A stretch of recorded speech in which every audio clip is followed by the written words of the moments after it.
kisses on the dawn.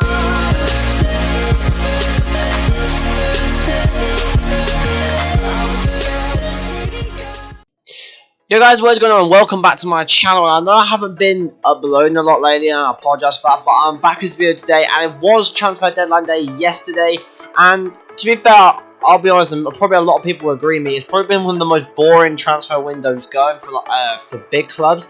The smaller clubs actually signed some really good players like Newcastle, Stoke, West Ham. They got Emmenike on loan, but for big clubs and big football fans, it's been kind of crap for us because we haven't really seen any major deals go through. But this is going to be basically the deals that happened on transfer deadline day and some of the deals that could have happened, which would have probably excited transfer deadline day a lot more. But we're going to the first one here. This is a major one. Seydou Doumbia is back on FIFA. Well, no, he was already on FIFA, but he is finally into the BPL. The sweatiest card on FIFA going is finally into the BPL, and this could excite a lot of FIFA fans. I know it excites me. I don't even play all on the team, and it excites me. Him and Emmenike up front is going to be a filthy partnership. If there ever was the filthiest partnership going, it would be these two. So yeah, guys, Newcastle have got Doumbia on loan, I think, until the end of this season, or it might be until next January, which I don't know how he's going to do in the Premier League. I reckon a lot of players come in and don't do as well and get sent back halfway through, so we'll see how it happens or whatnot. He didn't do that well at Roma, so yeah, guys, we'll see what he does here in the BPL.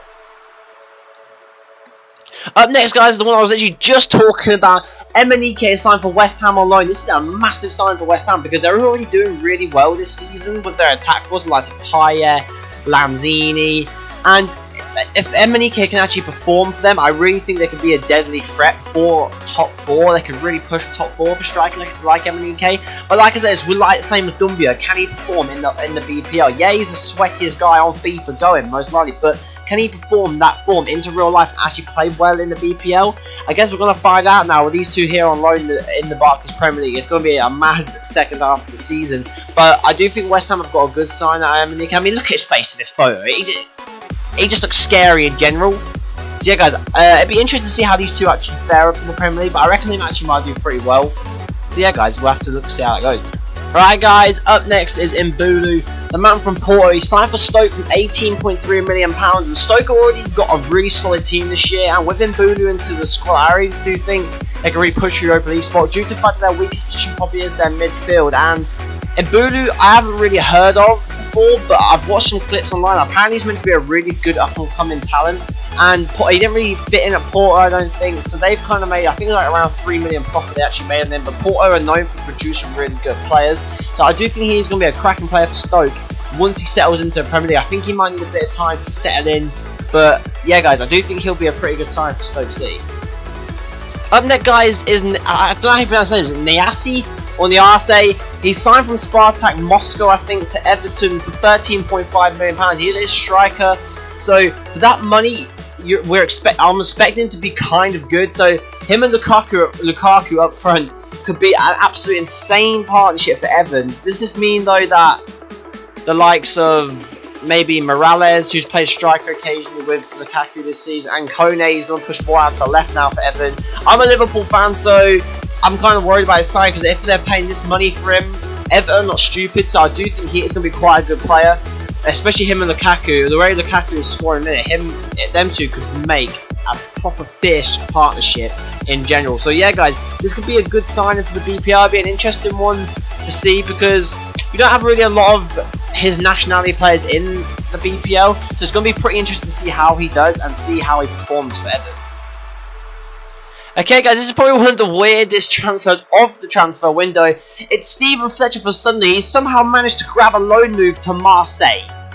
Marseille are actually a really good, they're a decent team in France. They probably get top 6 in the league, and Steven Fletcher can barely make it into the Sunderland team, and in general, he is shit. No matter, even if you're a Sunderland fan, you know, he is just shite. Like, he used to be pretty decent, like, not gonna lie, he was actually a pretty good player a few years back, but now he's really just lost his touch and everything, and he somehow managed to go from Sunderland, who are fighting for relegation, and most likely going to get relegated this year, to Marseille, who are actually a decent team in France. I think a lot of people can't believe this deal. I don't even know what Marseille are thinking in general trying to sign him, but it's going to be a weird one. You never know, he could actually regain his form from a few years ago and actually do really well, but you'll never know, guys. I guess we're just going to have to find out.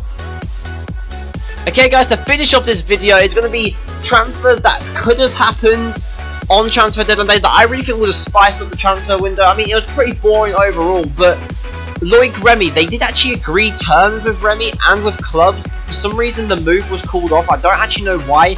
I heard that he was actually ready to move and go to Leicester and sign the personal contracts and everything, but the move was all of a sudden just called off by Chelsea or by Leicester. I don't know which one it was. But that could have been absolutely the same sign for Leicester to really push for that title this season, because they are still in first. They're actually playing, as I'm making this video, they're playing Liverpool tonight. So he could have been a big sign for Leicester to pair up against Jamie Vardy. But for some reason it was called off. I don't know why, I'm not too sure, but I guess other people know why. If you know, leave it in the comments below and tell me why it was called off.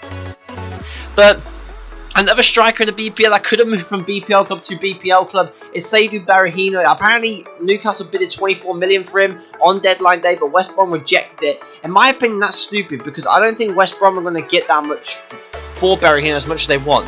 I think they want 30 million, and to be fair, he's barely played this season, and with his attitude and stuff, I really don't think clubs are going to pay that amount. Tottenham have already said they're not going to pay that amount, and I really don't think any other club will, and Newcastle offered a really good deal to get Berahino out of West Brom, but they declined it. So whether or not it's going to be a story whether he's going to play now and just basically give up hope of leaving the club and just play until the end of the season, or whether or not they're not going to play him again.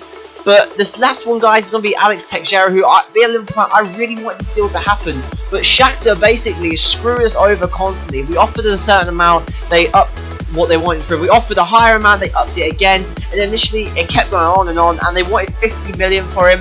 But Liverpool, obviously, they were not going to pay that. We don't really have that money to splash on one player, especially a player who's 26 years old, has never had a cap for Brazil.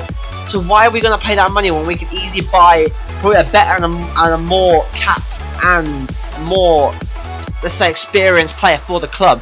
So I don't see why Shakhtar are being like this. They did this to us when we wanted Mkhitaryan a few years back as well. Whether or not this is they like Liverpool or they just want to overprice their players to get as much money as possible.